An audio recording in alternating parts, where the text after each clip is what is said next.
ॐ ॐ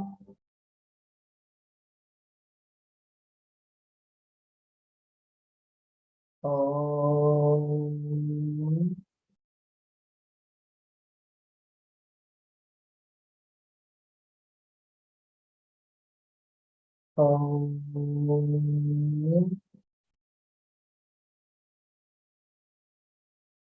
सहनौ भवतु सहनौ भुनक्तु सह वीर्यं करवावहै तेजस्विनावधीतमस्तु मा विद्विषावहै।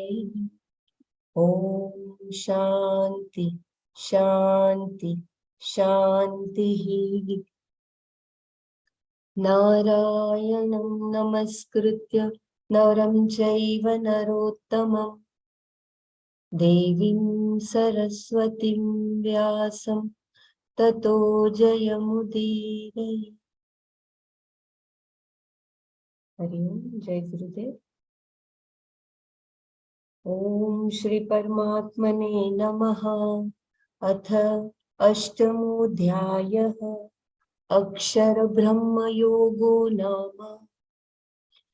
अर्जुन उवाच किं तद्ब्रह्म किमध्यात्मं किं कर्म पुरुषोत्तमा अधिभूतं च किं प्रोक्तम् अधिदैवं किमुच्यते अधियज्ञः कथं कोत्र देहेऽस्मिन् मधुसूदन प्रयाणकाले च कथं ज्ञेयोऽसि नियतात्मभिः।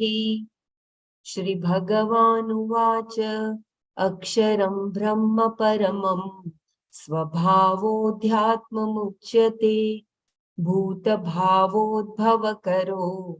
विसर्गः कर्म संजितः अधिभूतं क्षरो भावः पुरुषश्चाधिदैवतम् अधियज्ञोऽहमेवात्र देहे देहभृतां वर अन्तकाले च मामेव स्मरन् मुक्त्वा कलेवरम् यः प्रयाति समद्भावं याति नास्त्यत्र संशयः यं यं वापि स्मरन् भावं त्यजत्यन्ते कलेवरम् तं तमेवैति कौन्तेय सदा तद्भावभावितः तस्मात् सर्वेषु कालेषु मामनुस्मरयुध्य च मय्यर्पितमनो बुद्धिर्मामे वैश्यस्य संशयम्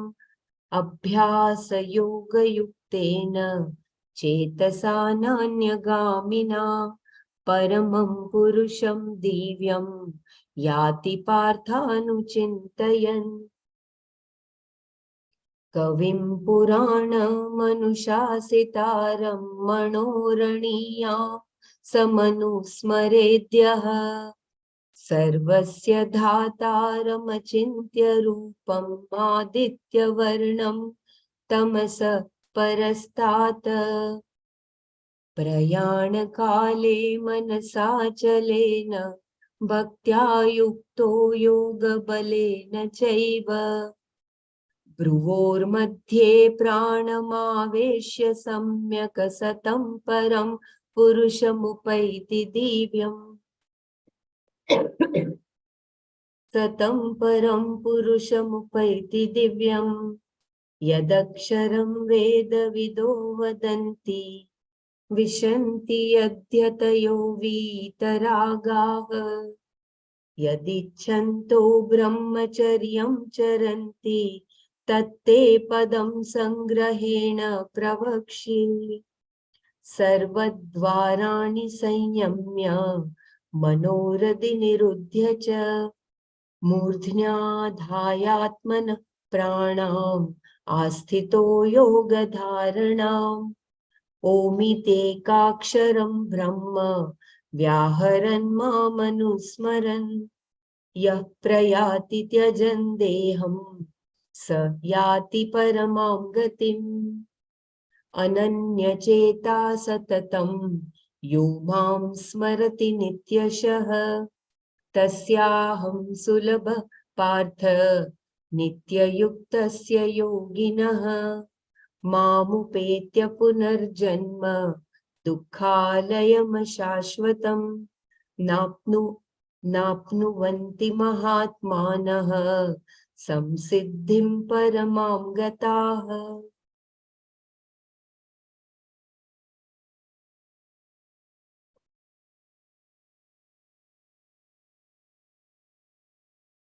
Hari Om, Jai Gurudev. So we were looking at the verse 90. Just browse through again the text.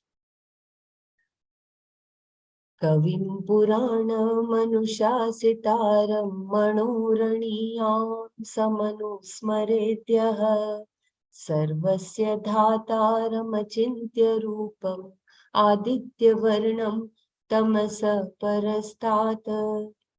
The one who contemplates upon the one who is omniscient, the most ancient, who rules, subtler than the subtlest, ordainer of all, whose form cannot be conceived of, who is effulgent like the sun, who is beyond ignorance and knowledge also, he goes to the limitless, self-effulgent person.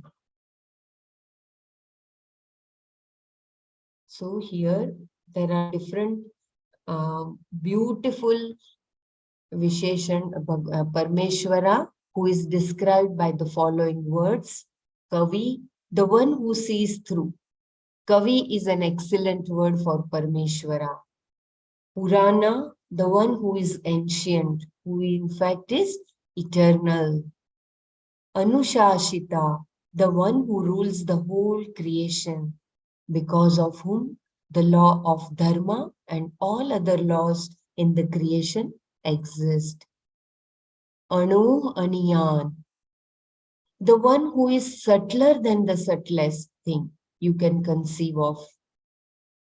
Sarvasya Dhata, the one who is the ordainer of everything, the one who meditates upon Ishvara in this manner comes to recognize himself as the upholder of this cause-effect relationship, the giver of the fruits of all actions.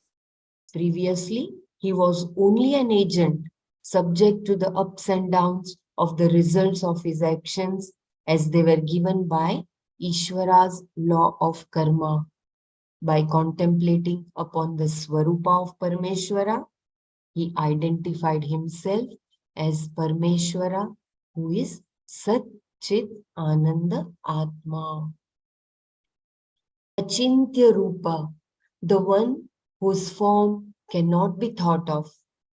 What you cannot think about can also be non-existent. But here it is existent. If you take it as the one who is in the form of creation, how are you going to think about him? There is the known as well as the unknown. If you want to appreciate omniscience or all-pervasiveness, one whose form is the whole creation, how are you going to imagine that? Your mind is capable of thinking of only one thing at a given time. It is not possible for a human mind to imagine everything at the same time. And if you look at Ishvara's own Swarupa as Atma, he is not available for objectification. It is Chaitanya, as the next word reveals. Aditya Varna, the one who has the appearance of the sun. The form of the sun is nothing but light. It is not a light that comes and goes. It is always in the form of light and it illumines everything. Similarly, this Purusha is in the form of consciousness, which is not subject to increasing and decreasing. Like the sun, it always illumines without any motive or intention. When we say it illumines everything, we are using a verb that implies an agent. But here, there is no agency involved. Its essential nature is to shine. Like the sun, it illumines anything in front of it. Without doership, self-shining Atma illumines the entire creation. Everything shines after it. It is asanga, untouched by what happens in its light. Tamasa parastat. It is above darkness. It illumines both light and darkness. It illumines particular knowledge as well as ignorance. It is pure consciousness. The difference between contemplation and meditation. The verb yati is carried through from the previous verse. Everything else in this verse talks of the object of meditation and also what one gains. The contemplation, in contemplation, there is no difference between what you meditate upon and what you get. If you are doing upasana, the result is not going to be the same as what you meditate upon. If you invoke Indra, you will not become Indra. You will only go to another loka. But here, the one who meditates upon Paramapurusha reaches Paramapurusha. This is not a meditation wherein there is a knower known difference. However small the difference may be, if there is a difference, it would be upasana. If there is no difference, the knower is recognized as Parmeshwara. Therefore, there is no knower in reality.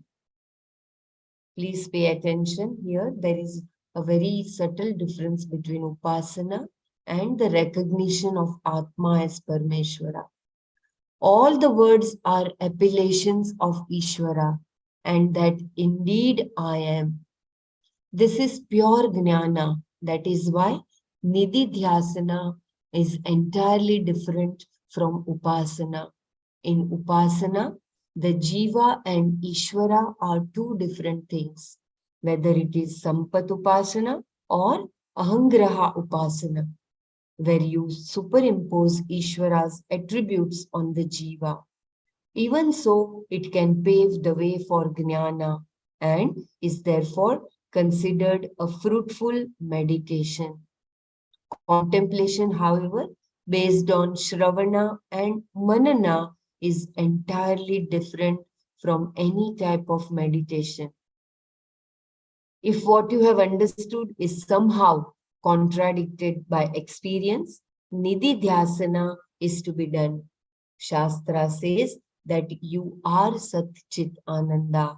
If you do not think so, you are making a judgment about yourself on the basis of your mind, and you require further inquiry. Until you understand, you must study the Shastra, which is the Pramana. Vedanta reveals that you are the whole. So you cannot say that you have studied Vedanta and are now turning your attention to something else to fulfill yourself. If you say that in spite of knowing the Atma, you do not see that you are Ananda, logically it cannot be true. But experientially, there seems to be a condition wherein there is knowledge and at the same time, some problem in owning up the knowledge. You cannot say you do not know, nor can you say you know that you are Brahman because you have problems. You have to eliminate the obstruction, which is a condition of the mind that seems to stand against the very knowledge that you are free. That knowledge seems to be affected by a process of habitual thinking, which you take care of in a variety of ways. The main way is nididhyasana. Contemplation upon the knowledge that I am Ishvara is not an action. Wherever a statement of fact is repeated or contemplated upon, no result is produced because it is an already accomplished fact. Siddha Vishaya. This is an important thing to know. Already accomplished fact is not the result of an action because it is not produced. Karma can produce, modify, cleanse, or help you reach something. There is a footnote which says karma can be of the following four types. Utpadya karma, that which produces something. Vikarya karma, that which modifies something. Samskarya karma, that which cleanses something. Apya karma, that which helps one to reach something. The fact is, Atma is Brahman. It is a statement of fact, like saying fire is hot. This fact is not produced and therefore not a result of karma. As a statement of fact, it is to be merely understood. Similarly, the statement, I am Brahman, is a statement of fact that has to be understood. There is nothing to be accomplished by karma here. Shravana, Manana, and Nididhyasana are the threefold means to understand this, and it is adequate. I repeat, Shravana, Manana, and Nididhyasana are the threefold means to understand this, and it is adequate. Nididhyasana is contemplation in keeping with the Shastra. Therefore, Krishna says here that the one who contemplates on Parameshwara in this manner, that is, in keeping with what is said in the Shastra, he reaches that Parameshwara. Yah Kavim Purana Anusmaret Sah Paramam Purusham Yati. This is knowledge. So it is a Siddha Vishaya, and there is no doubt about it that the one who Shravana, Manana, and through Nididhyasana, who contemplates, he reaches that, he becomes that Paramapurusha. Krishna starts by saying that the one who knows him as Ishvara, being always in him, comes to him after death. There is no rebirth for this person. And another person who contemplates upon him as Ishvara, having gained from Shastra the knowledge that Atma is Parameshwara, contemplates upon that. He is the Param Purusha that he is contemplating upon, and he too does not come back after death. As it is already proved in the previous verse, that the one who becomes that, the one who recognizes Atma, is both the physical body as well as the subtle body also disintegrates.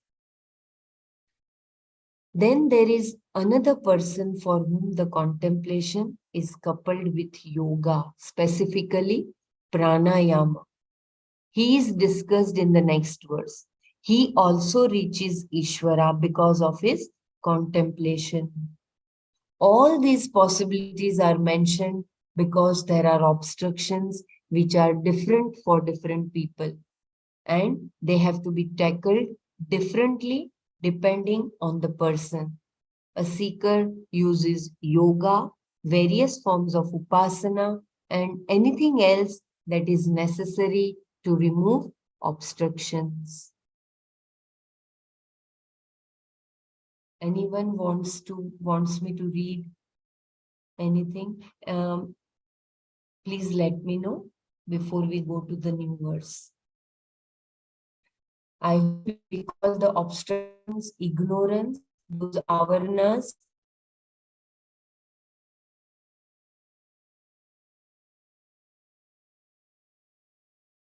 Three types of avarnas, I think. Anyone recalls? All our raga dveshas, our Hmm.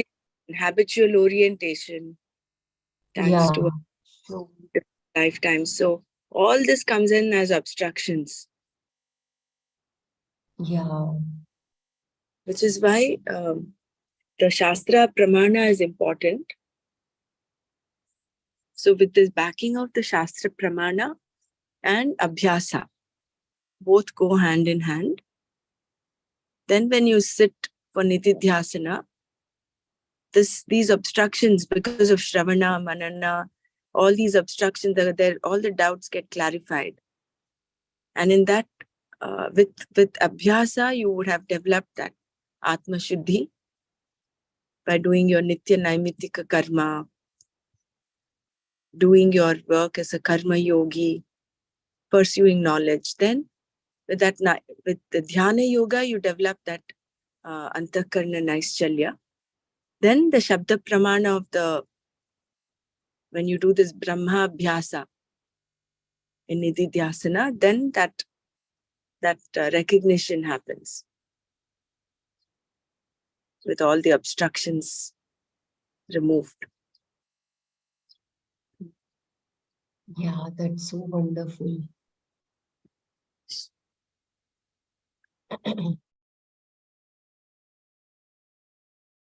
And we have to remember that it's a Siddha Vishaya. It is. Mm. The way fire is hot, it is our Atma is, we are that Sat Chit Ananda Swarupa. So And where, these obstructions can be different for different people. It depends on where one is caught up. No? So that is why they have to be tackled differently, depending on the person. yeah. I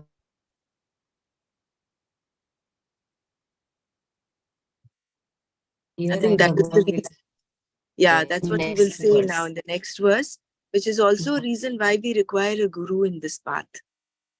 Because the guru would know what every particular person requires. And that is the guide, that is the Yes. direction. Yeah.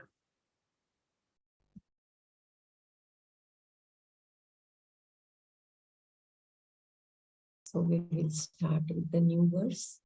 प्रयाण काले मनसा चलेन भक्त्या युक्तो योग बलेन चैव भ्रुवोर्मध्ये प्राणमावेश्य सम्यक् ततं परं पुरुषमुपैति दिव्यम्.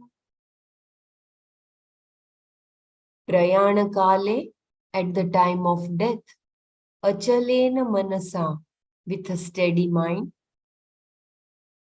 bhaktya yuktah, endowed with devotion, yoga balena cha, and with the strength gathered by yoga, eva, indeed, dhruvoho madhye, between the brows, pranam aveshya samyak, placing the breath properly, sa, he, tam, purusham, divyam, that limitless, effulgent person, upaiti, reaches. प्रयाणकाले अचलेन मनसा भक्त्या युक्तः योगबलेन च एव भ्रुवोः मध्ये प्राणम् आवेश्य सम्यक् सः तं परं पुरुषं दिव्यम् उपैति. At the time of death, with a steady mind, endowed with devotion and the strength gathered by yoga, indeed, placing the breath properly between the brows, he reaches that limitless, effulgent person. I repeat, at the time of death, with a steady mind, endowed with devotion and the strength gathered by yoga, indeed, placing the breath properly between the brows, he reaches that limitless, effulgent person. This entire discussion deals with the lot of a seeker at the time of death. A yogi is someone who can give up his life at will. Because of the strength of his yoga, he is able to stop the flow of prana when he wishes to die. While he leaves the prana, that is, stops the functioning of the prana while contemplating upon Atma. It was very clear to him while he was alive that he was Sat Chit Ananda Atma and therefore he was free.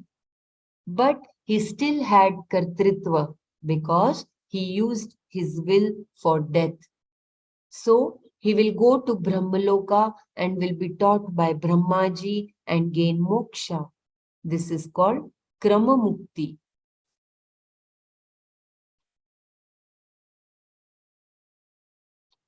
Prayana Kale means at the time of travel or departure. Death is referred to as departure here. How does he die? Achalena Manasa, with a mind that does not waver, that is not distracted. And he is Bhaktya Yukta.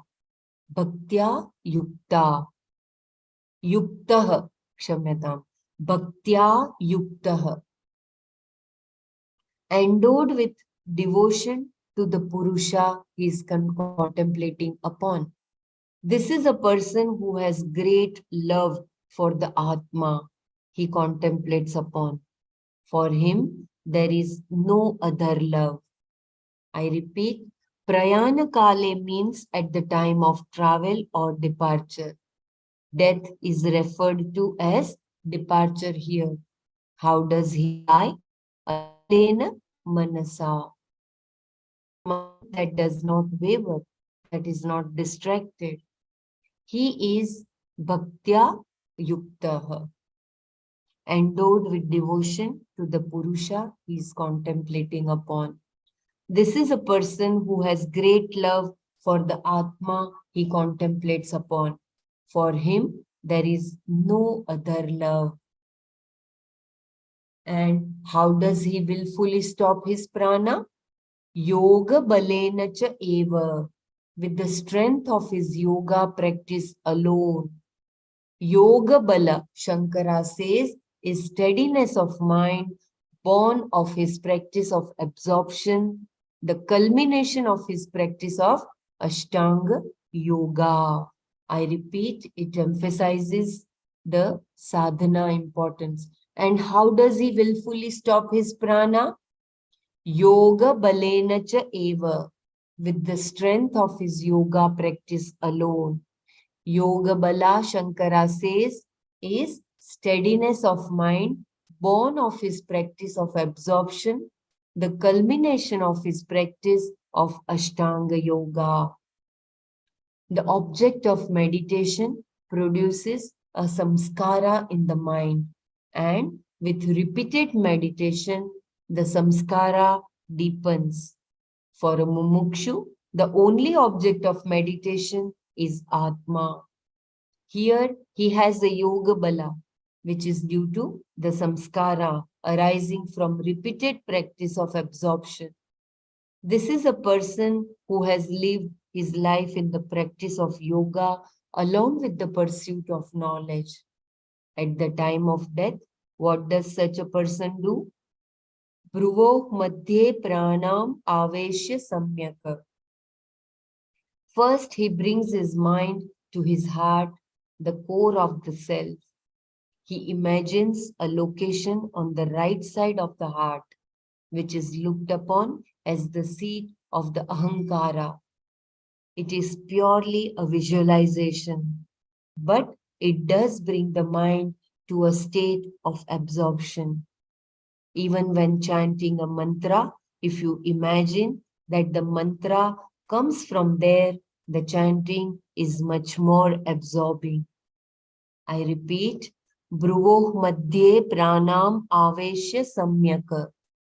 First, he brings his mind to his heart, the core of the self. He imagines a location on the right side of the heart, which is looked upon as the seat of Ahamkara.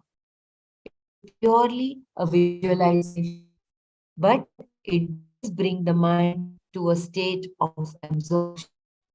Even when you chant a mantra, if you imagine that the mantra comes from there, the chanting is much more absorbing. We all have realized that when we take our Sahaj mantra from the core or from the heart, then it has a very wonderful effect. Then he stops his prana, that is, stops breathing. He inhales and does not exhale. Shankara supplies the word nadi, a technical term for yoga, for a kind of a nerve. He visualizes a nadi going through the heart to the place between the eyebrows, emitting the prana through this nadi, placing it between the brows. He stops it there and does not exhale, and thus gives up his life. When he does so, Parama Purusham Upaiti, he reaches the limitless person. Because of this expression, he understands that he is Vidwan and a yogi. So far, Bhagwan has talked about those who contemplate upon Brahman directly. There are others who use a symbol to arrive at contemplation. This he introduces in the next verse.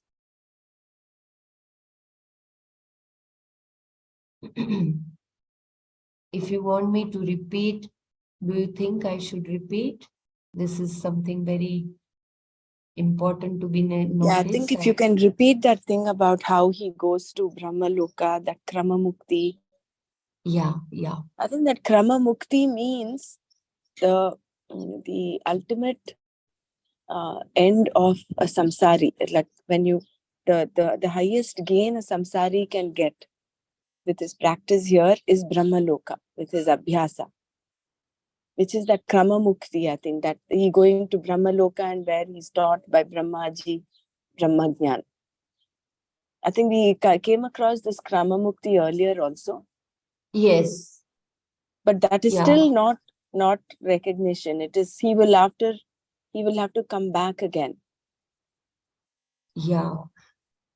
But if he is taught by Brahmaji and if that time he gains, because he has been yogi throughout his life, but the only thing at the time of death, he felt that I am the doer. I am the one who is planning Because to he leave uses his as per will the... to leave his body. Yes. that becomes the Kartritva Bhavana. I will just read once again. Yeah. At the time of death, with a steady mind, endowed with devotion and the strength gathered by yoga, indeed placing the breath properly between the brows, he reaches that limitless, effulgent person. This entire discussion deals with the lot of a seeker at the time of death. A yogi is someone who can give up his life at will. Because of the strength of his yoga, he is able to stop the flow of prana when he wishes to die. While he leaves the prana, that is, stops the functioning of the prana while contemplating upon Atma. It was very clear to him while he was alive that he was Sat Chit Ananda Atma, and therefore he was free. But he still had Kartritva because he used his will for death. So he will go to Brahmaloka and will be taught by Brahmaji and gain moksha. This is called Krama Mukti. Prayana Kale means at the time of travel or departure. Death is referred to as departure here. How does he die? Achalena Manasa, with a mind that does not waver, that is not distracted. and he is bhaktya yuktaha, endowed with devotion to the Purusha he is contemplating upon. This is a person who has great love for the Atma he contemplates upon. For him, there is no other love. And how does he willfully stop his prana? Yoga balena cha eva, with the strength of his yoga practice alone. Yoga bala, Shankara says, is steadiness of mind born of his practice of absorption, the culmination of his practice of Ashtanga Yoga. The object of meditation produces a samskara in the mind, and with repeated meditation, the samskara deepens. For a mumukshu, the only object of meditation is Atma. Here, he has a yoga bala, which is due to the samskara arising from repeated practice of absorption. This is a person who has lived his life in the practice of yoga along with the pursuit of knowledge. At the time of death, what does such a person do?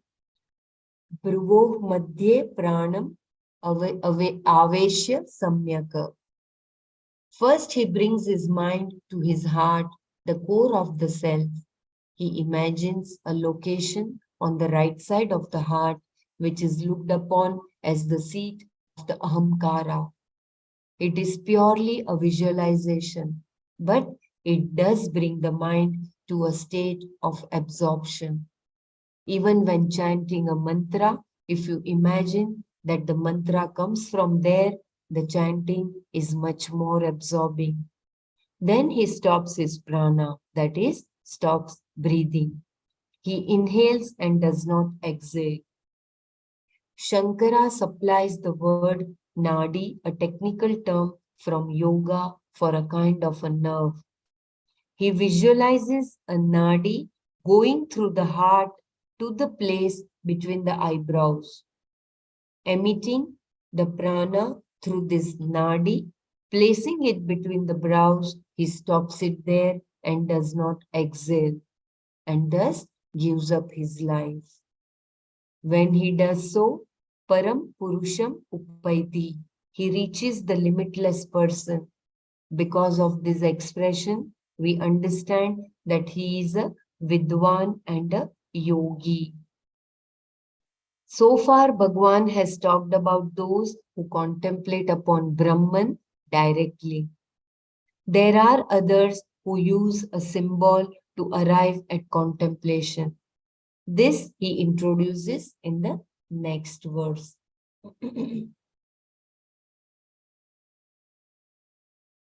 Yadaksharam vedavido vadanti vishanti adyatayo vitaragaha yadichanto brahmacharyam charanti tatte padam sangrahena pravakshe. Yad aksharam, that which does not decline, about which.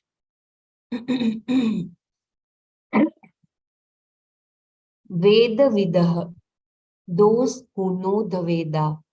Vadanti, talk about. Yad, that which. Yatayah, those who make effort. Sannyasis. Vitaragah, those who are free from desire. Vishanti, enter. Yadichantaha, yad ichantah, desiring which. Brahmacharyam charanti, they, the yatayah and the vitaragah, follow a life of study and discipline. Tat padam, that and, sangrahena, briefly, te pravakshye, I will tell you. Yat aksharam vedavidah vadanti, yat yatayah vitaragah vishanti yadichantah brahmacharyam charanti tat padam sangrahena te pravakshi. I will tell you briefly about that and which does not decline, about which knowers of Veda talk about, which the renunciates, free from desire, enter, desiring, which they follow a life of study and discipline. I repeat, I will tell you briefly about that and which does not decline, about which knowers of Veda talk about, which the renunciates free from desire enter, desiring which they follow a life of study and discipline. The first quarter of this verse is similar to one in Brihadaranya and the rest in in Kathopanishad. So there are two verses from Brihadaranya and Kathopanishad. That and which all the Vedas talk about, desiring which people take to a life of discipleship. I am going to tell you briefly.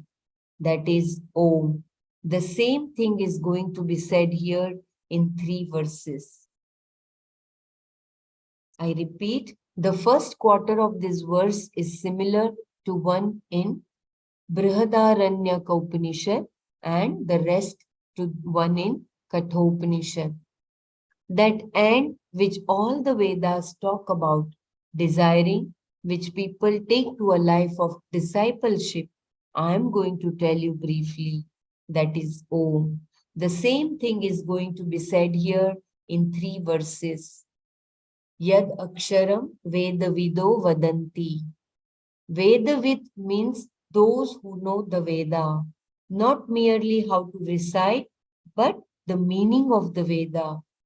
There is a mandate that everyone should study one's own Veda, either the Rig Veda, Samaveda, Yajurveda, or Atharva Veda. Swadhyayo Adhyetavyah. Please correct me if my pronunciation is wrong. Swadhyayo Adhyetavyah. Adhyetavyah. Mere recitation of the Veda is also called Adhyayana, but a vidhi, a rule, is only complete when the result is realized. Veda is a pramana and has the capacity to reveal a knowledge which has a result. After learning to recite, one must analyze the sentences until one understands the entire Shastra, especially Vedanta Shastra. Until that time, one has not fulfilled the Vidhi. Its force applies until you know I am Brahman, Aham Brahma Asmi. So, Vedavid is the one who knows the meaning of the Veda. I repeat, as there was a breaking of voice. Veda is a pramana and has the capacity to reveal a knowledge which has a result. After learning to recite, one must analyze the sentences until one understands the entire Shastra, especially Vedanta Shastra. Until that time, one has not fulfilled the Vidhi. Its force applies until you know I am Brahman, Aham Brahmasmi. So, Vedavid is the one who knows the meaning of the Veda. Brahman is Akshara, that which is not subject to destruction, not being bound by time. Those who know the Veda talk about this. In Brihadaranya Upanishad, Yajnavalkya teaches Gargi that Aksharam Brahma is. There is a footnote. Etadvai tadaksharam Gargi Brahmana Abhivadanti. That is from the Brihadaranya Upanishad, where Yajnavalkya is teaching to the Pandita Gargi.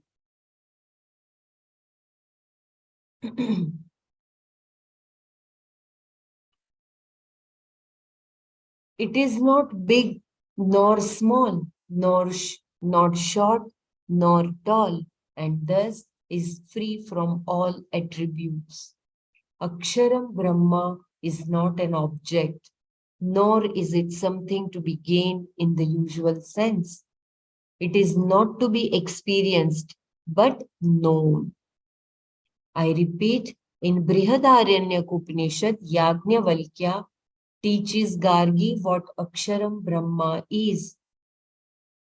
And that Aksharam Brahma is Etadvai Tadaksharam Gargi Brahmana Abhivadanti. It is not big nor small, not short nor tall, and thus is from all attributes. Aksharam Brahma is not an object, nor is it something to be gained in the usual sense. It is not to be experienced, but known. Yadichantaha, yadichantaha brahmacharyam charanti. Desiring to know this, people live a life of brahmacharya, a life of discipline in the presence of the teacher. That discipline implies study, meditation, mantra japa, etc.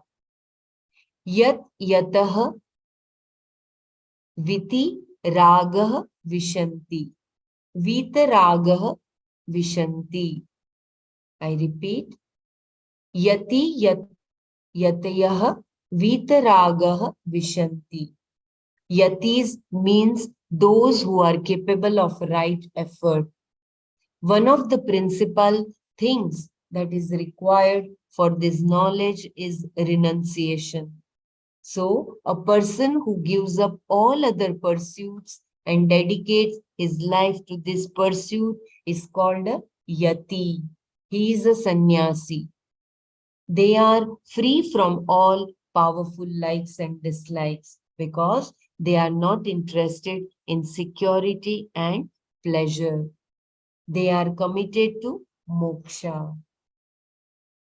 I think this we had seen in the third chapter, I believe. Tatte padam sangrahena pravakshi. I will tell you briefly that end, which is to be accomplished in terms of knowledge. Padam means the end that is to be accomplished. It also means that which is the most worshipful. Here, moksha is the ultimate end, and also it is the most worshipful. Here, Shankara introduces the next two verses discussing Omkara Pranava. It is introduced for the first time in the Bhagavad Gita. So Shankara makes a note here. Meditation upon Om. If you want me to repeat anything, please do let me know.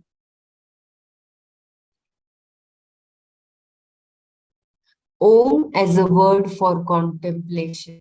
Om is a word for Brahman. Just as when you hear the word pot, a meaning strikes you, so too with Om.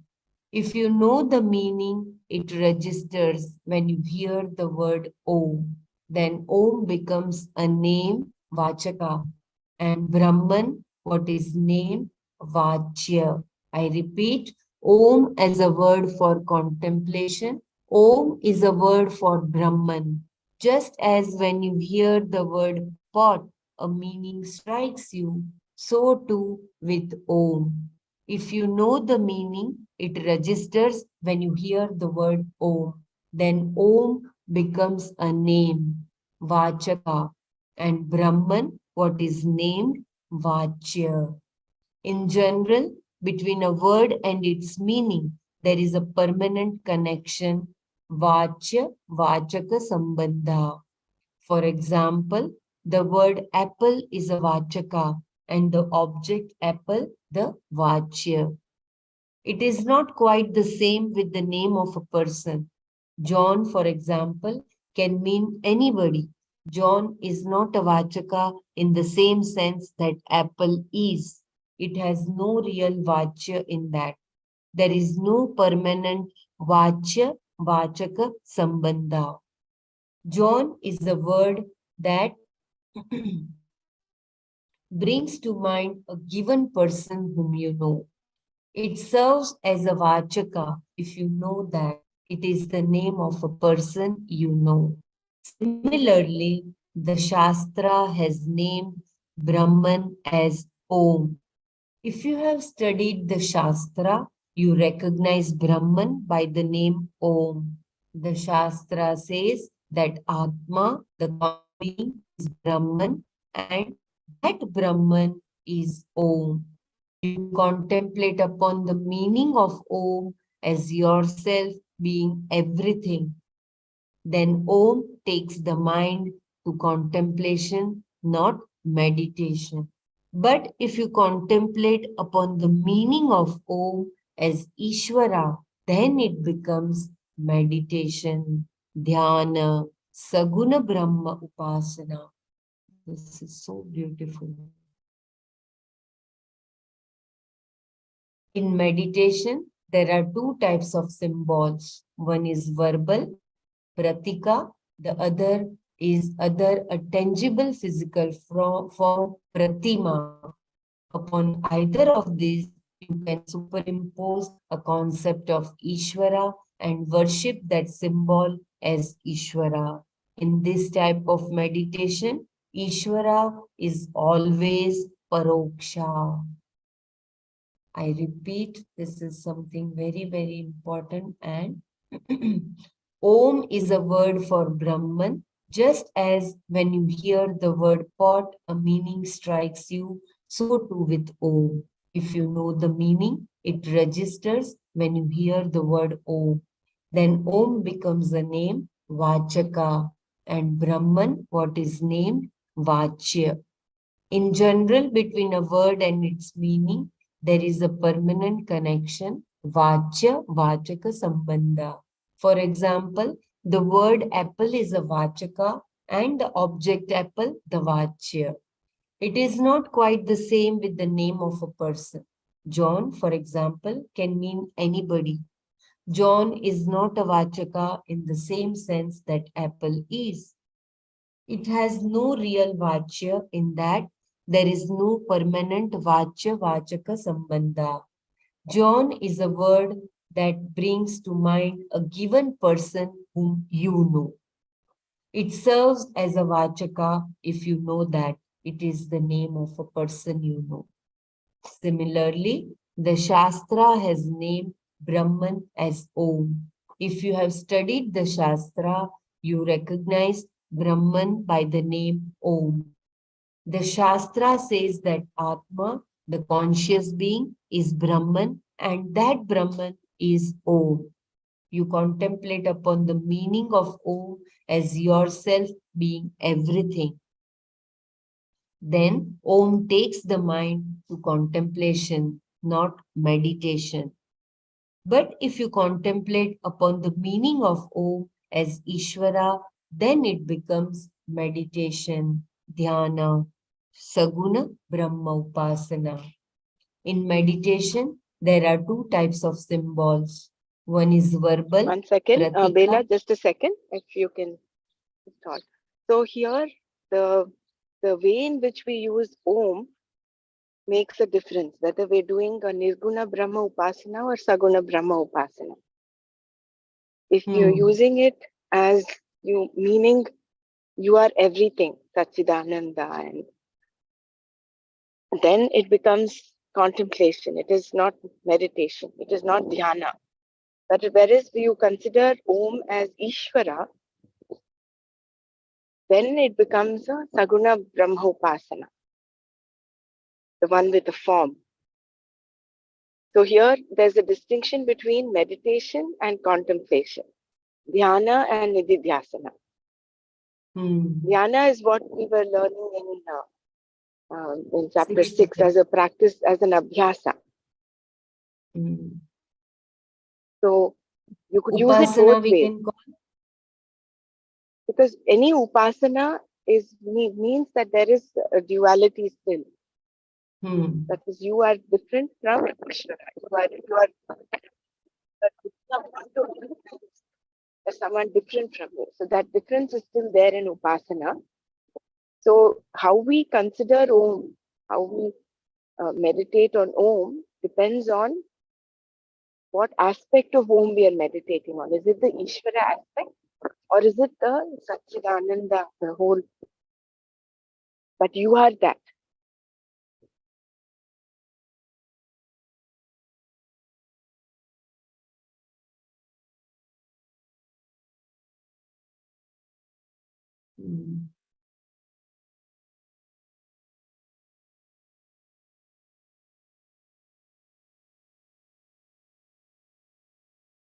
I think that is what Swamiji is trying to clarify. See, when Yeah.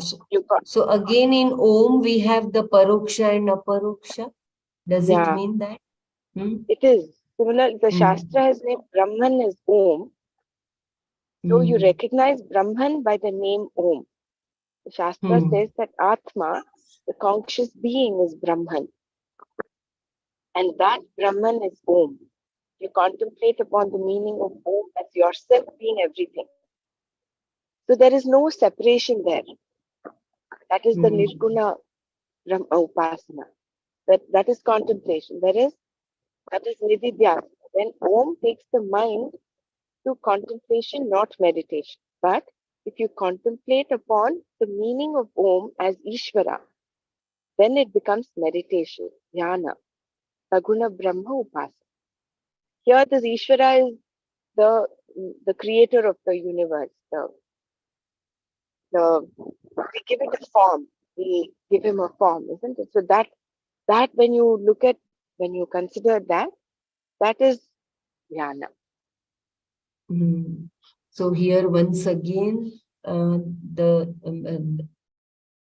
it is like contemplation is given a higher status,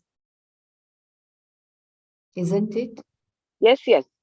Nididhyasana is given a higher status than just meditation, because dhyana again comes under Upasana only. the aspect of upasana. That comes under the aspect of abhyasa. Abhyasa again is to purify the mind, to bring in the steadiness in the mind, so that then Antakarana nididhyasana, Shuddhi. nididhyasana takes you to that recognition.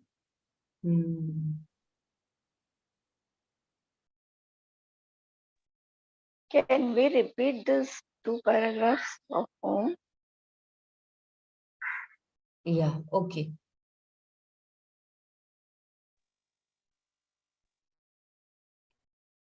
Om as a word for contemplation. Om is a word for Brahman. Just as when you hear the word pot, a meaning strikes you, so too with Om. If you know the meaning, it registers when you hear the word Om.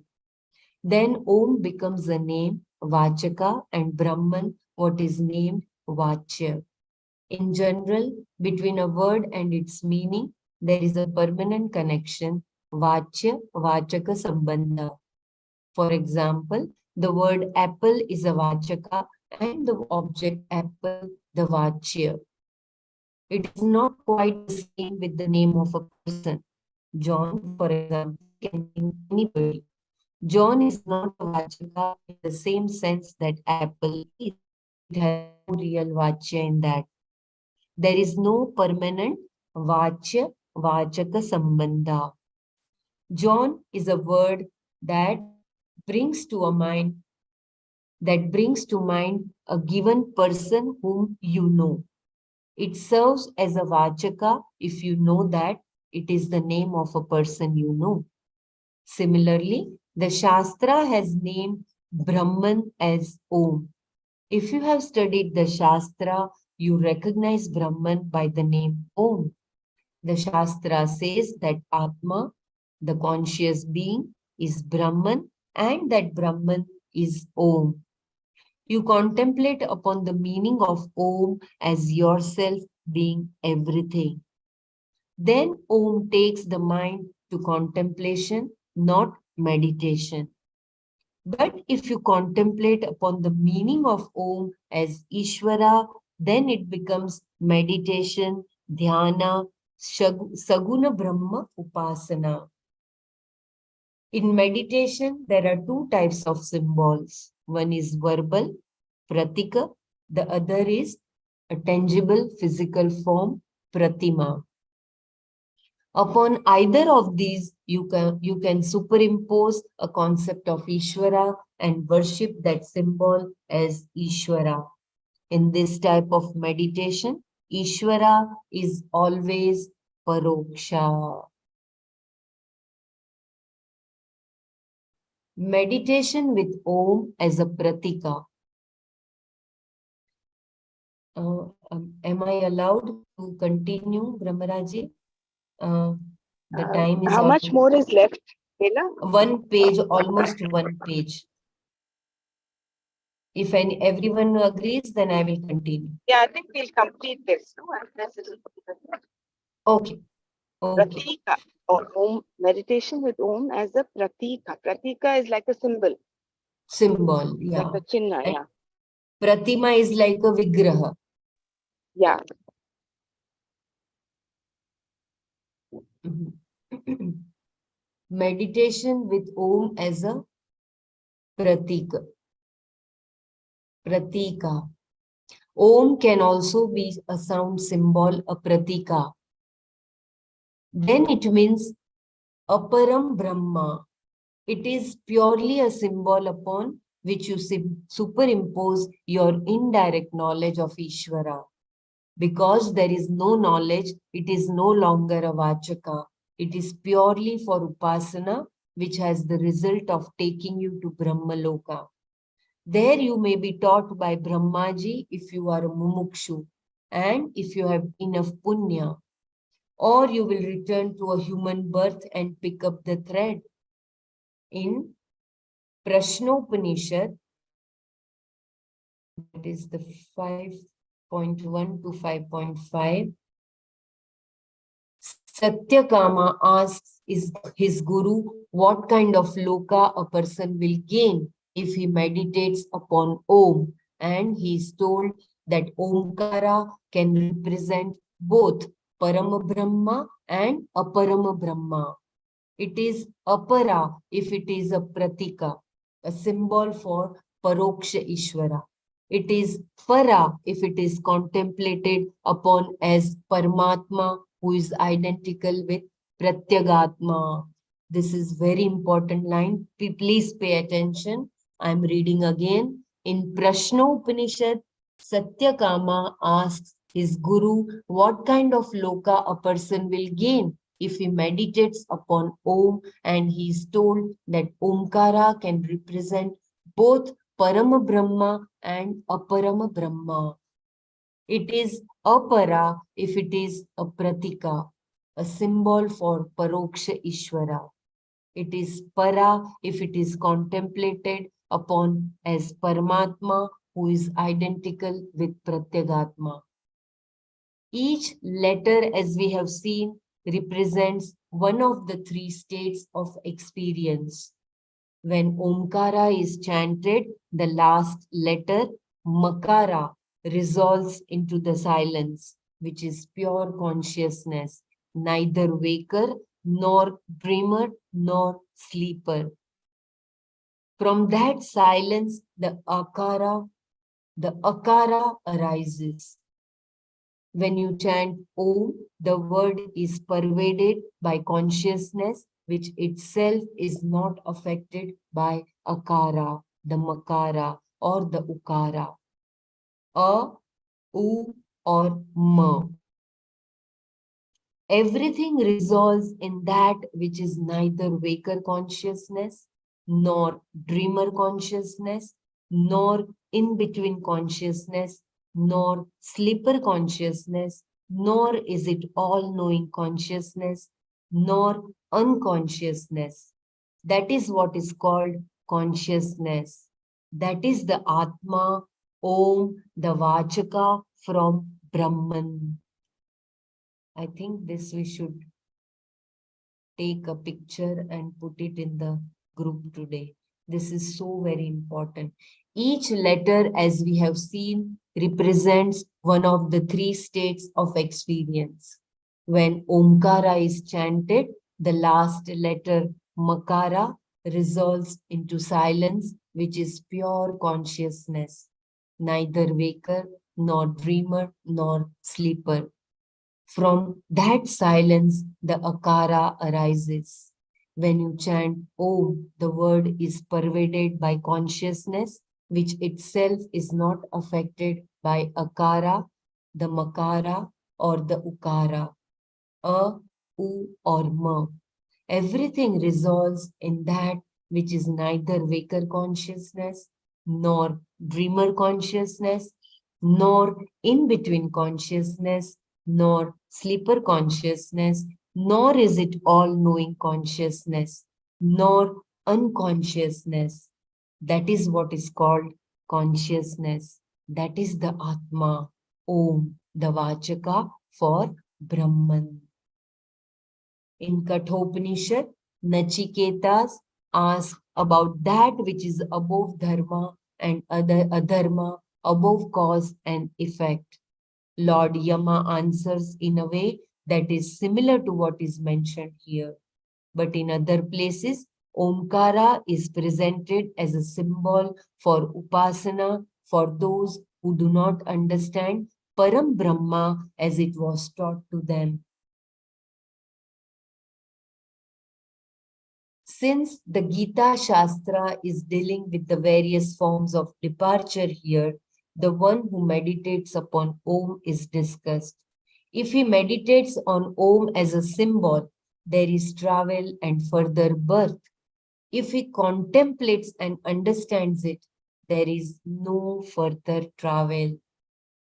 Please pay attention. Since the Gita Shastra is dealing with the various forms of departure here, the one who meditates upon Om is discussed. If he meditates on Om as a symbol, there is travel and further birth. If he contemplates and understands it, there is no further travel. So very beautiful.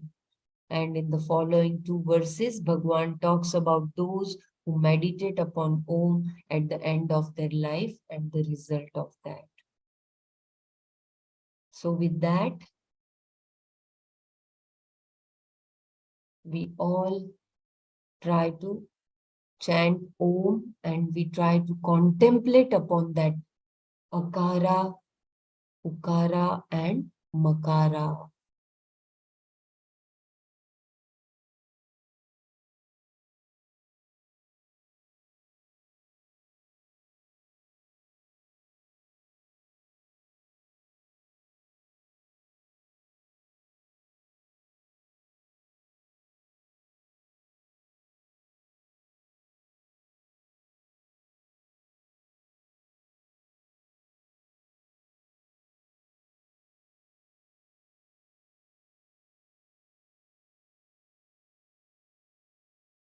Hari Om. Ramaraj, could you please Yeah, I'll take over, Bela. yeah. Thank you. We are so fortunate today is Mokshada Ekadashi and we had such a beautiful contemplation. Dhanyavad. Today's Nirjala Ekadashi. Kshamyatam, Nirjala Ekadashi. Yeah. This we were studying, you contemplate upon the meaning of Om as yourself being everything.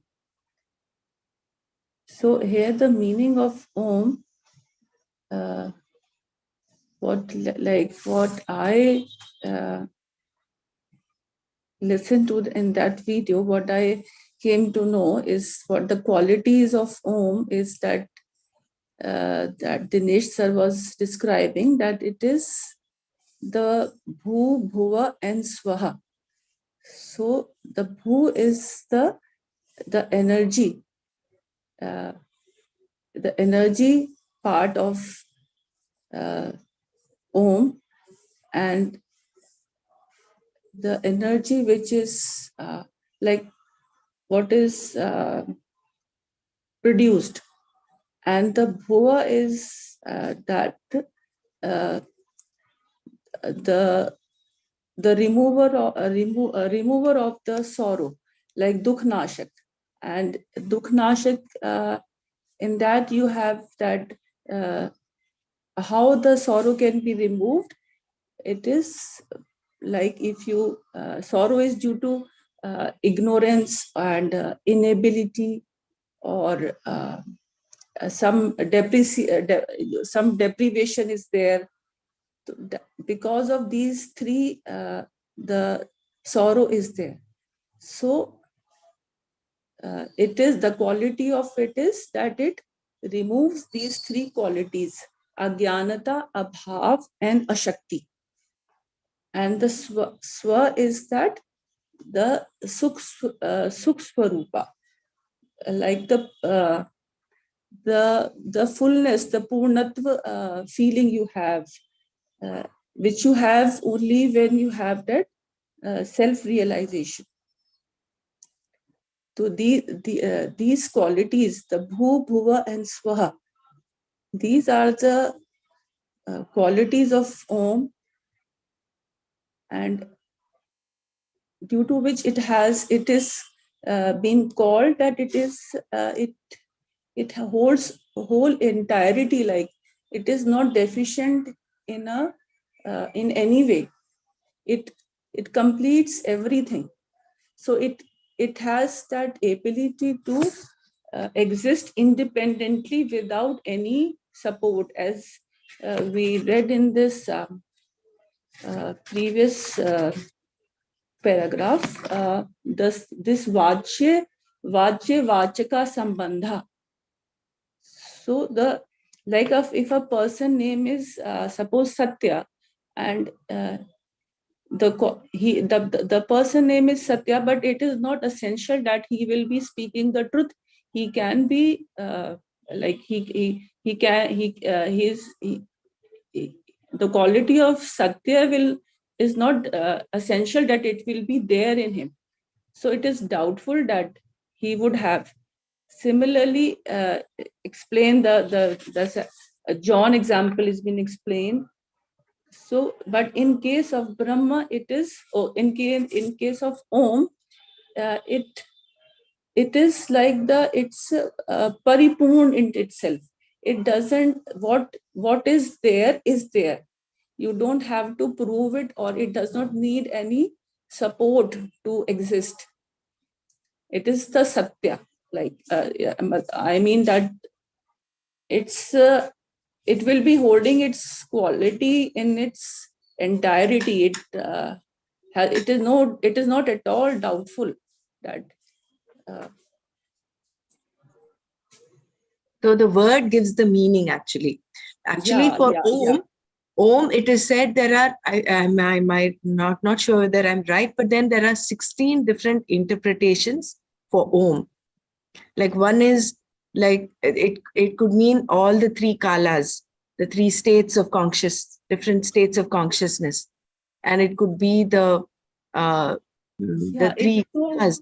So there are, and then creation, sustenance, destruction. So there's so many interpretations of Om. And then one other thing is that A and Mu, between these two, the whole aksharas can be contained. So it actually is like, it signifies, and I think this meaning we got from when we read Om Tat Sat in, I think when we were doing the 18th chapter with Nana, we read the whole PDF. In that, the meaning of Om was very beautifully given. So there are so many interpretations. Maybe today, as a part of our self-study, we can all reflect and check out on the different meanings of Om, so that we have it, we get all the different perspectives of Om. I've always had this question because they keep pointing to Om as representing Brahman. It's the word that is closest to Brahman. So for me, there was always this it was an intriguing thing about finding out more about Om. So it's a good opportunity for us to, because Patanjali Yoga Sutras gives us the reflection on Om, and so far, even in Bhagavad Gita, whatever we've studied, even in the PDF, there are 2-3 different interpretations of Om. Now, Savita ji's given us the other Om Bhur Bhuva Swaha. And just now what we read, the Om, the Makara takes us to that silence, that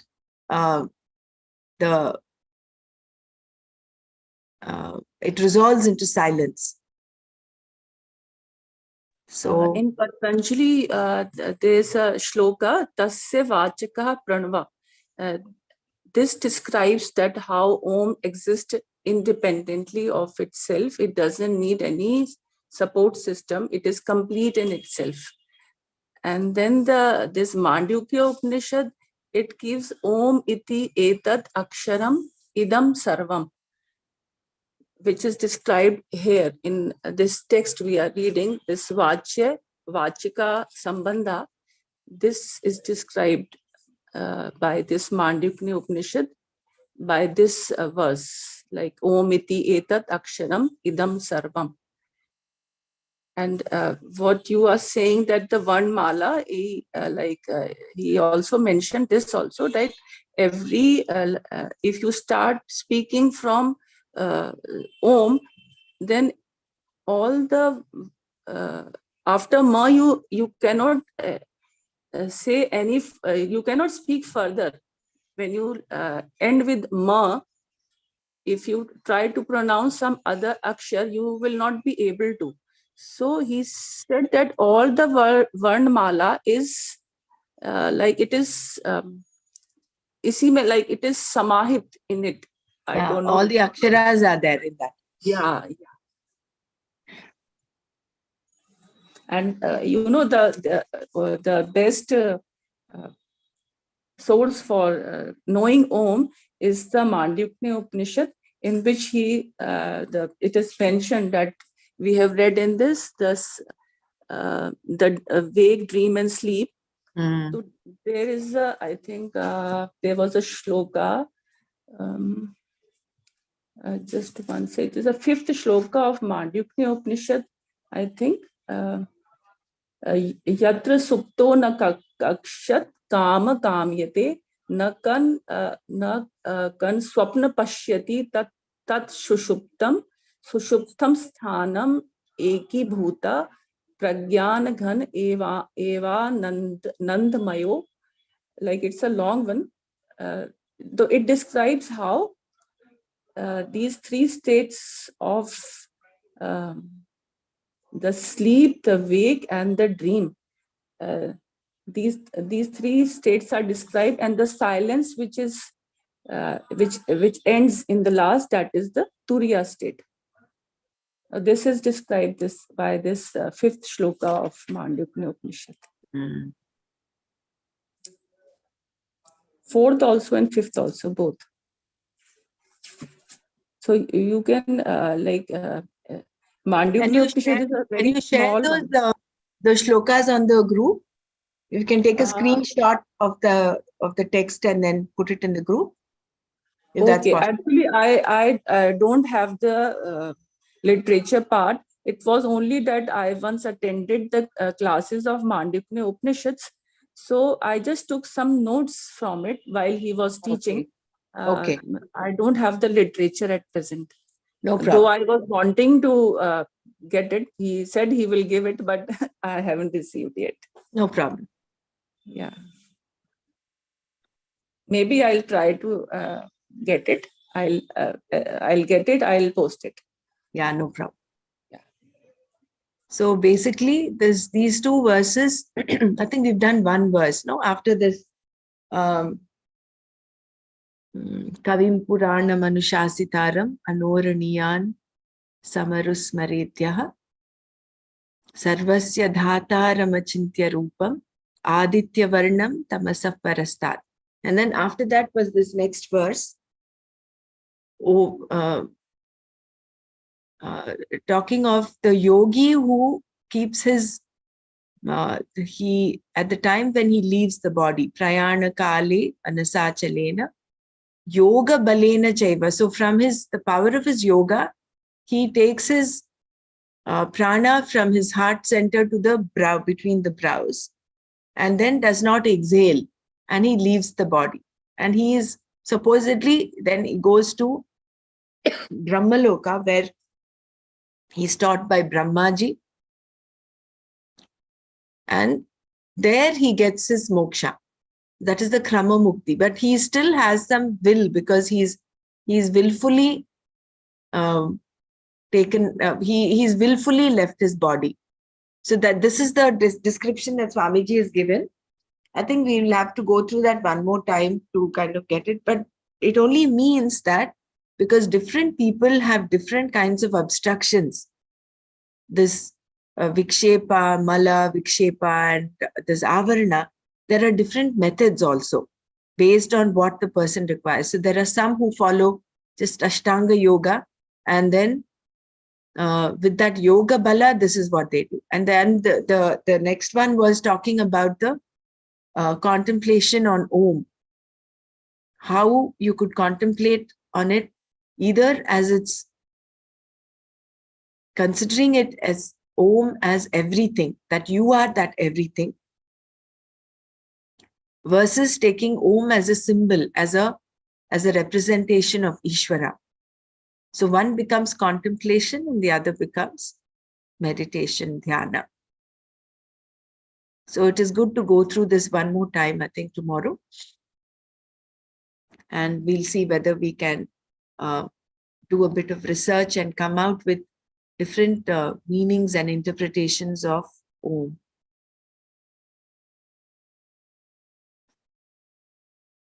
Anyone else wants to share anything here in chapter 8?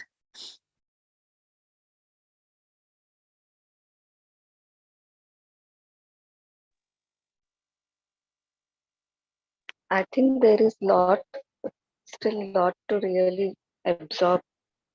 We need to go through today's session once again Yeah, we'll before do that coming back tomorrow. Correct.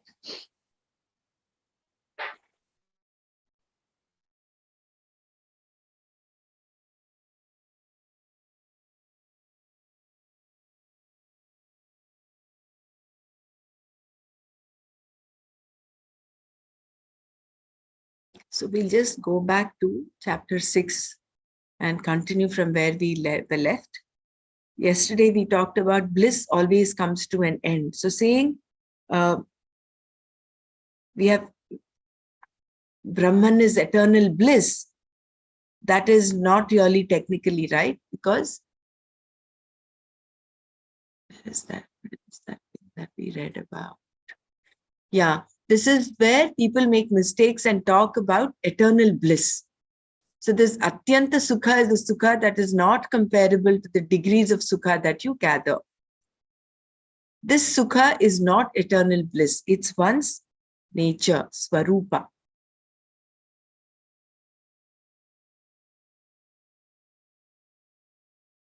To refer to Swarupa Sukha as bliss means that it is experiential. Then comes the question, what is eternal bliss and how can I get it? It is something, if it is something that you gain and that only lasts for a period of time, how can you call it eternal bliss? If it is something experiential, there is no jnana, no knowledge there. Then what is this Atyanta Sukha? The verse itself defines it as Brahma Samsparsha Atyanta Sukha.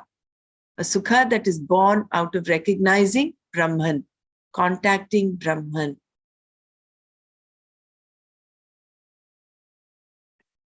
I just want to reflect on what was read in chapter 8 today, is when you do the mantra chanting and all that, when you go to your heart center and then take the mantra from there, it has a better impact because you're not doing it from your head. In the head, it might get subdued. You might be doing the mantra chanting, but simultaneously there may be other thoughts and all that coming on. But when you bring down your attention to your heart center, from that cave of the heart, then it is more should I say, I think it will be more calming, and it will not be as when you do it from the head. That is why, like Bela very rightly pointed out, we take the Sahaj mantra from the region of the heart.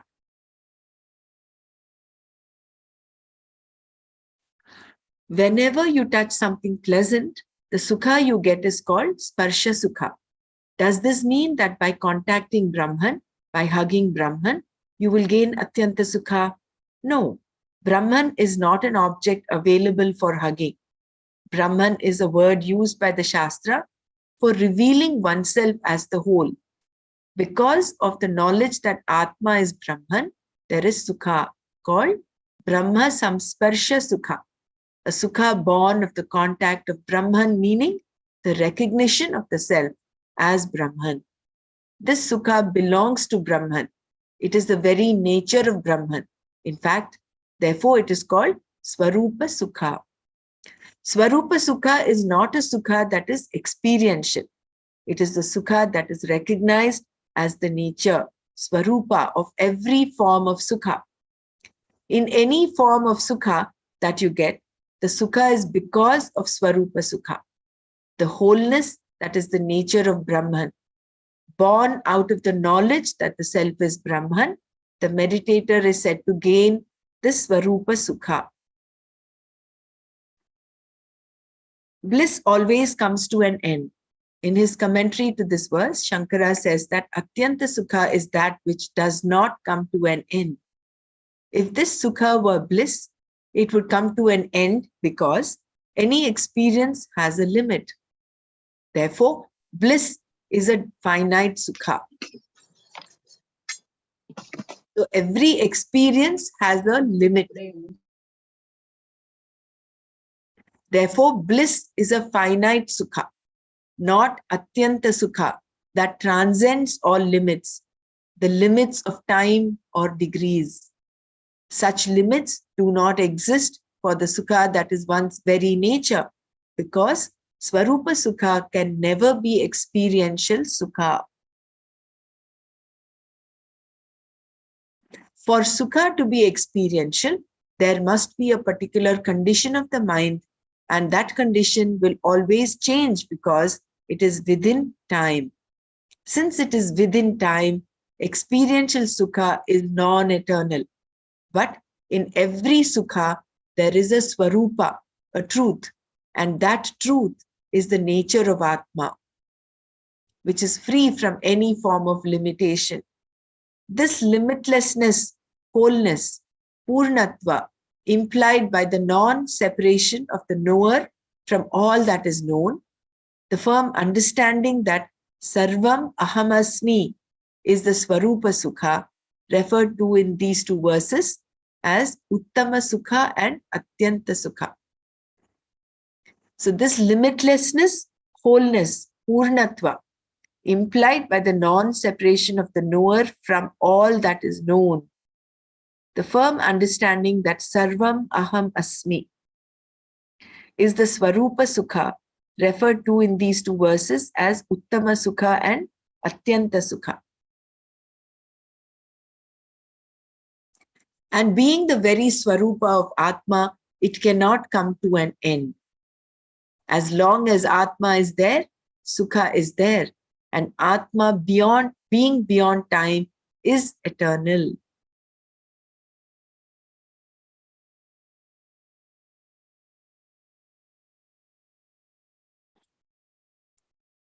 Should I go with one more paragraph? We stopped only here yesterday. No effort is required to gain Swarupa Sukha. And how is this Sukha gained? We always ask this question because generally, the more one does in the world, the more one gains. The more you work on something, the greater the result. This being a rule very well known to us, how much should one do to gain infinite Sukha, infinite karma? No. The logic that we have for finite situations in this finite world does not work here. In fact, if karma were infinite, you could not even blink because blinking, like any action, is finite. Therefore, if you had to do infinite karma, you would do no karma at all. So basically, the thing is, karma is finite because it is pertaining to this world, this creation. It is not infinite. In fact, no karma is involved in gaining atyanta sukha, as Krishna indicates here by the word sukhena, meaning easily, without tears, without sweat, because this sukha is yourself. The self is Brahman, and atyanta sukha is born out of the recognition of this fact. Naturally, then, it is gained easily, sukhena.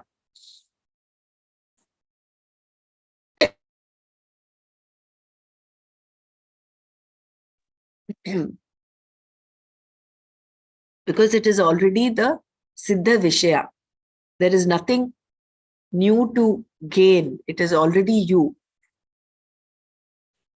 Generally, in order to gain sukha, we have to do something that almost always involves some dukkha also. For example, if you see a man packing and you ask him where he is going, he may say, I'm going to Hawaii. When you ask him why, he will say to get some sukha. On the way to the airport, he runs into a traffic jam and becomes upset. Dukkha. On arriving at the airport, there are more problems and more dukkha. At the Hawaii airport, he finds that his baggage did not come. Dukkha. Even at the hotel, there is dukkha for him because the travel agency did not book a room for him as arranged. All the way then, there is dukkha. And for what? Just to gain a little sukha, to get some sun. And every day he's there. It rains. On the day the sky clears, he has to catch a plane. His holiday is over. This then is what we call alpa sukha. So much effort, so much invested, and so much dukkha for a little sukha. Whereas here, how much effort is required, how much dukkha is there for atyanta sukha? All the way it is pleasant. Pleasantly, sukhena, the person discovers. The very inquiry is pleasant because the Shastra says you are the whole. It does not say that you are an idiot or a sinner, etc. It says that you are everything and that not seeing it is idiocy. Therefore, listening to the Shastra is very pleasant indeed. No one else tells you that you are everything, that you are the whole. Only the Shastra accepts you totally. The prophets and great gurus do not accept you. Your father and mother, having their own ends to accomplish through you, certainly do not accept you. Parents always want their children to be something other than what they are. Thus, no one accepts you totally except the Shastra. Maybe the prophets and great gurus do not accept you. Gurudev is an exception to that. So let's just not look at that. But thus, no one accepts you totally except the Shastra. The vision of the Shastra. I will just read this one subset and then we'll stop today. The vision of the Shastra. No theology accepts you either. Every theology is every form of philosophy, condemns you and then tells you that it will save you. Everyone wants to save you, it seems. Everyone wants to be a savior to others. All religions and theologies are meant only for this purpose because in their eyes, you are condemned. Whereas the Shastra says, Tat Tvam Asi, you are that. It does not say, Tat Tvam Bhavishyasi, you will become that. When the Shastra says, Tat Tvam Asi, it is total, absolutely total. It is not even a matter of acceptance. It just points out that you are the whole. Because this is its vision, the Shastra could not condemn you, even if it wanted to. You are the only Satya that is in the creation. there is nothing else. Everything else being anatma, dependent upon the Atma alone. You are the only one who is self-existent, swatah siddha, and everything else is dependent upon the self-evident being that you are. Therefore, you are always totally accepted by the Shastra, at the beginning and at the end also. In the beginning, Shastra says moksha, liberation, is yourself. Moksha being in the form of knowledge of Atma alone. The very starting point then is that you are already free, even though you do not know it. Therefore, the subject matter of the Shastra is something that is already established, Siddha Vishaya. And gaining this knowledge is a gain of something that is already gained. Praptasya praptihi. Not the gain of something not yet gained. Natu apraptasya praptihi. To begin this way is very pleasant indeed, and the journey itself is also pleasant. Other kinds of sukha require effort and may not always be pleasant. Even going to heaven requires a lot of effort, according to the Shastra. You have to spend a lot of time performing certain rituals properly, for which a lot of tears have to be shed, literally, since you have to sit before a fire to perform the rituals. Suppose after having shed all these tears, you go to heaven, you gain heaven sukha. How long will you enjoy this sukha? Heaven sukha is also comparative sukha. Heaven being just another place in which you cannot stay forever. There comes a time when you have to leave. Therefore, sukha that one gains in heaven is anitya sukha, non-eternal sukha, that requires a lot of effort to gain. I think we'll stop here. Just close our eyes. If anyone wants to share anything, you may want to share, please do.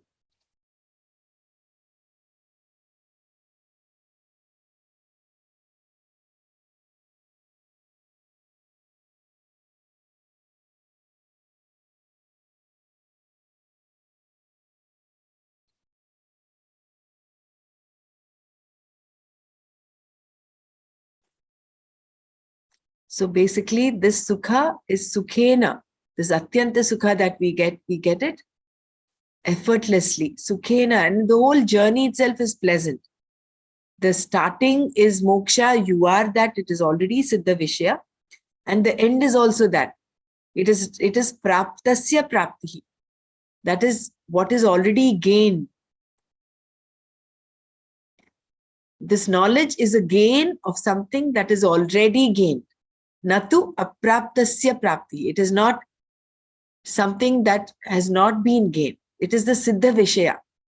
So therefore, the Shastra accepts you totally. It says you are everything, you are whole. Which is why I think we developed that ruchi also for this, because nobody else tells you. Everybody else out there point out only our mistakes. But Shastra is saying you are beautiful, you are Sachidananda, you are wholeness, you are like Aditya Varna, you are everything. Such beautiful flowery descriptions. So it is very pleasant all through. We'll see this tomorrow. All desires are for Atma alone. Anyone wants to share before we close?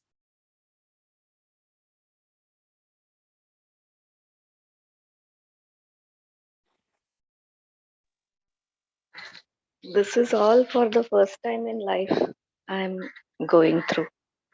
So really feeling very kind of heavy.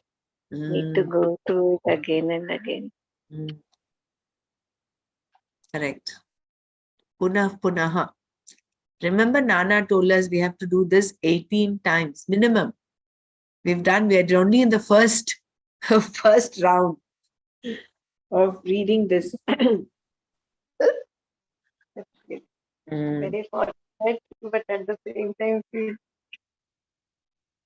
No need to feel overwhelmed. I think we just take it as it comes. Like we were sharing last time, compared to how we were last year this time, I think all of us have got that degree of clarity which is better than what it was last year. And this knowledge has actually kept me grounded. I used to feel a bit feverish inside my mind earlier, but that I can see that it is not that it's completely gone, but it is kind of settling down. So somewhere that cleansing is happening. That little dirty bag that you take to the river and bringing water in that. So little by little, that cleansing is happening with this knowledge, for certain, without doubt, for every one of us. So if there are some concepts that we're not able to understand completely, I think it doesn't matter. We don't need to be worried. Like Akshara Para Brahma, there are so many new concepts that are come up, so many new names, even the 7th chapter. So it's okay. We just go back again, read it one more time, seek answers, and then move on. We don't need to feel overwhelmed. That's what I wanted to say. I want to add here. Yeah. Yesterday, I was listening to a clip by some Swami, and he was mentioning that ahimsa, the way Gandhiji looked upon it as non-violence. And then we all got into that mode of looking on ahimsa as non-violence. He's saying hinsa is violence. But just like you have the word anu, meaning small, means smaller violence. It does not mean non-violence. The Sanskrit term ahimsa, because of not having a proper meaning of the word in English, is meant like that, was misunderstood like that by Gandhiji. He went on to explain that plants also have life. Don't we eat plants? So that is a smaller hinsa, is what he termed it as. And he says, then he went on to explain that even Krishna told Arjun to do hinsa. To kill a 10-headed Ravana, Ram had to release his arrows. So that hinsa, which will save, say, 10,000 people's lives, if you were to kill one Hitler, is okay, was the way he explained it. So a small amount of violence is ahimsa. That was the way he was explaining the term ahimsa. Understanding that there are not exact meanings of the word in English for the literal meaning in Sanskrit was how he was explaining it to us.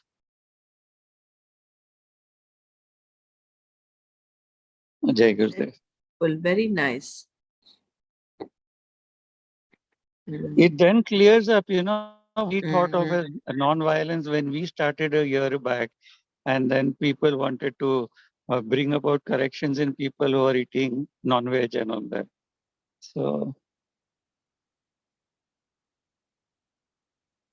I was just seeing that point of view. Very nice. Thanks for sharing, Percy ji. We'll close here today. Om Loka Samasta Sukhino Bhavantu. Om Shanti Shanti Shanti. Om Tat Sat Shri Krishna Arpanamastu. Jai Gurudev.